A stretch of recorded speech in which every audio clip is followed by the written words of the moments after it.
Hello, Warhammer YouTubers. It's Hooves of Doom, and um, it's been roughly a week since I announced I was going to do 1 week, one project, kind of painting initiative, which is a different project every week, as I outlined in my last video. And so I'd been struggling to finish some Free Guild, Free People models now for a very long time, and I finished them, got them done. I finished the 10. There wasn't too much work to be, I guess, finished on the models. I spent most of the other time this week moving things in from the garage and just getting things in a little bit more organized. Plenty of work still to do there, but my next project will require a little bit more effort, a little bit more consistent painting, because I'm assembling and painting the models from scratch. So these were 10 models that I had started in January 2017. So coming up on 2 years ago. And I just could not really gain much traction. I did put some paint on probably another 10 of these spearmen, but the project really kind of got bogged down. Lots of starts and stops. And overall, I think that they look good, and I think that this is a good method for me because, I can handle painting 10 models that maybe I never use in the game, or just for display purposes, or models that I don't necessarily like as much as others. But it's a way for me to quickly get some things done and then move on to the next project. As some of you know, I have kind of like an OC, whatever it is, attention deficit disorder when it comes to collecting models and hobby projects.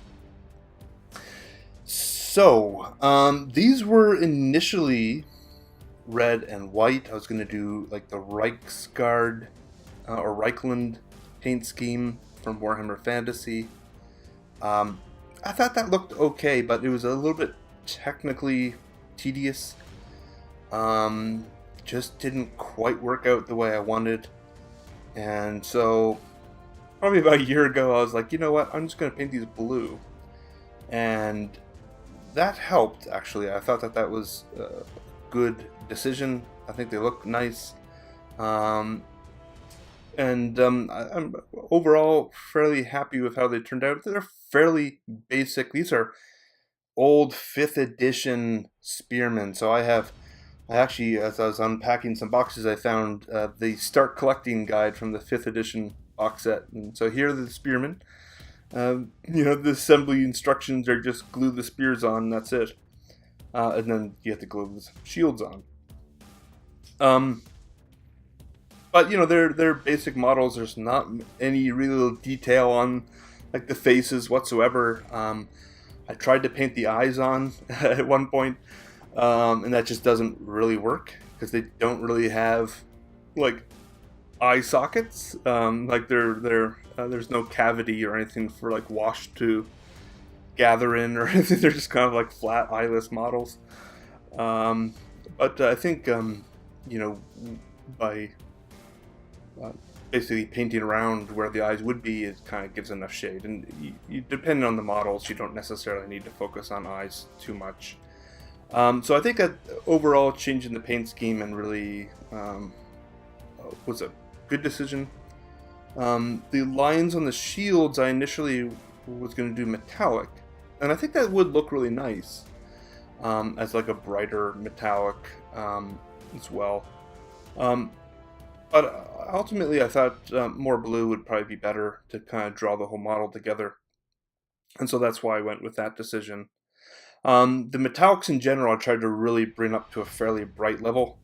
Normally I just do kind of like an iron breaker simplistic kind of thing, or rather lead belcher, but in this case I really did try to bring lead belcher up to an iron breaker and then do some highlights in rune fang to really make them bright. I want them to look as if they have fairly polished metallic armor.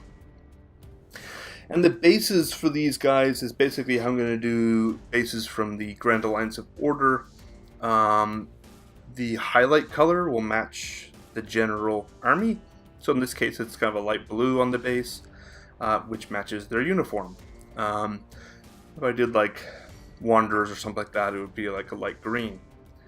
But the basic premise is there. Now, because I started and stopped several times, including on the bases, and because I changed the bases, they were actually much darker initially. I didn't really like it. They're too close to what I'm doing with Chaos. And because the models are so bright and kind of, happy and good, the bases just look kind of gloomy. And with the skulls and such on there anyway, that's always kind of somewhat of a problem. But, so I went with a very much lighter paint scheme there. But overall, I think going forward, they will look a little bit more polished. Like I said, because I started and stopped several times and painted them up, and I didn't want to dry brush over their boots that I had already painted and such. These bases are not quite what I would like going forward, but if I do more order troops, which I most certainly will, I think they'll look better. So that's basically it for these. I'll just do a quick little video here at the end to give you some kind of close-up shots. And then next week I'm doing Maggot King of Nurgle, Rotbrainers essentially, the Mortal Nurgle. And I'm going to do 5 Blight Lords. And I just rolled.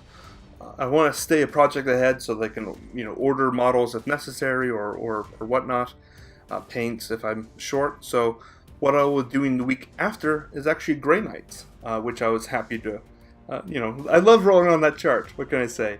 So just random projects every week, and Grey Knights are something that I had bought a Battle Force box or whatever they were called. A couple years back, and so now I have a chance to paint some of those up, and I'll be really, I think, some of the first 40k models other than Cadians. So that'd be good. I'll see you in the next video. Have a good one.